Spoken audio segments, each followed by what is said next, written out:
journaux n'avaient pas été là pour l'écarter, si elle avait pu en tirer davantage qu'un bref instant de plaisir et une semaine de punition. Elle était finalement sortie en trombe, suivie par les beuglements de la cuisinière. La voilà désormais dans l'abri de jardin.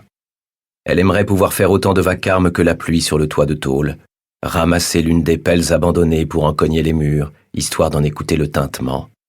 Mais on pourrait l'entendre, venir la chercher, dans ce cabanon dérobé. Or, si c'était le cas, elle n'aurait plus nulle part où se cacher, loin des autres orphelines, loin des sœurs, loin de Mary Lance. Elle retient son souffle et appuie sa main brûlée sur la paroi d'acier froid, dans l'espoir de calmer la douleur. La cahute en soi ne constitue pas un secret. Elle se trouve derrière l'orphelinat, au bout d'un chemin de gravier, au fond du domaine.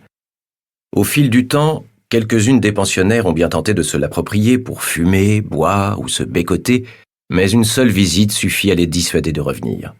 Cet endroit leur donne la chair de poule, à ce qu'elles disent. Sans doute la terre humide, les toiles d'araignée et ce petit quelque chose qui leur fait froid dans le dos, même si elles ne savent pas quoi. Olivia, elle, sait. C'est la faute de la créature morte dans le coin, ou plutôt de ce qu'il en reste. Ce n'est pas vraiment un fantôme, juste des vêtements en lambeaux, quelques dents plus un œil, un seul, endormi, qui flotte dans le noir. Le spectre bouge comme un poisson d'argent à la périphérie du champ de vision d'Olivia, avant de filer chaque fois qu'elle regarde vers lui. En admettant qu'elle puisse rester immobile et fixer un point droit devant elle, une pommette apparaîtrait peut-être, puis une gorge. La créature pourrait se rapprocher, cligner de l'œil, sourire et lui souffler dessus, le corps en apesanteur, telle une ombre. Elle s'est déjà interrogée, bien sûr, sur l'identité de cette silhouette macabre, lorsque cette dernière était encore faite de chair et d'os. L'œil unique plane, pas à la hauteur de ceux d'Olivia, mais plus haut, et une fois, elle a aperçu le bord d'une cornette, l'ourlet effiloché d'un jupon, au point de se demander si elle n'était pas en présence d'une des sœurs de Mary Lance. Au fond, peu importe. Désormais, ce n'est qu'une goule qu'elle sent rôder dans son dos. « Va-t'en !» pense-t-elle. Le spectre est-il capable de lire dans son esprit?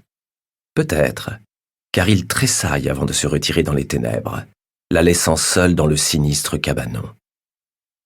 Olivia s'adosse au mur de tôle. Plus jeune, elle se plaisait à penser qu'elle était chez elle et non à Mary Lance, que ses parents venaient de sortir en lui confiant le ménage, qu'ils allaient revenir, bien sûr, une fois que la maison serait en ordre.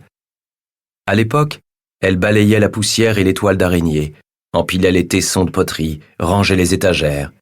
Mais ses efforts pour nettoyer la petite cahute importaient peu. Elle n'était jamais assez propre pour les inciter à revenir. On choisit l'endroit où on se sent chez soi. Ces 10 mots figurent seuls sur une page du journal intime de sa mère, au milieu de tant de blancs qu'il ressemble à une devinette.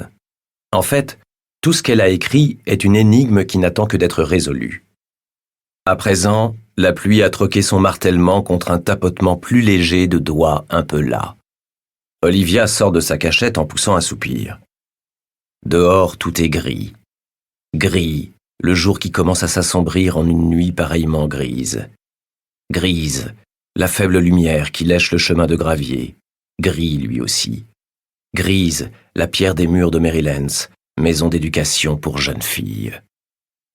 Les mots « maison d'éducation » font surgir des images de bureaux de bois bien alignés, de crayons grattant le papier, d'apprentissage. Certes, les pensionnaires y étudient, mais il ne s'agit que d'une instruction sommaire, réduite aux travaux domestiques.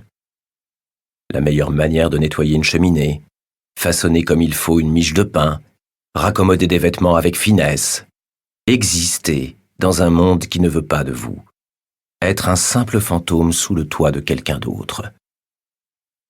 Mary Lance se targue peut-être d'être une maison d'éducation, mais à y regarder de plus près, c'est plutôt un asile pour jeunes filles sauvages et malchanceuses, les orphelines, les indésirables.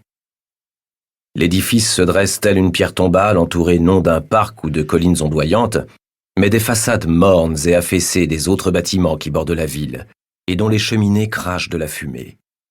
Il n'y a ni enceinte ni portail de fer forgé, Rien qu'une arche sans... Pour continuer à écouter ce livre audio gratuitement, cliquez sur le lien dans la description et vous pourrez l'écouter en entier sans frais grâce à l'essai de 30 jours d'Audible.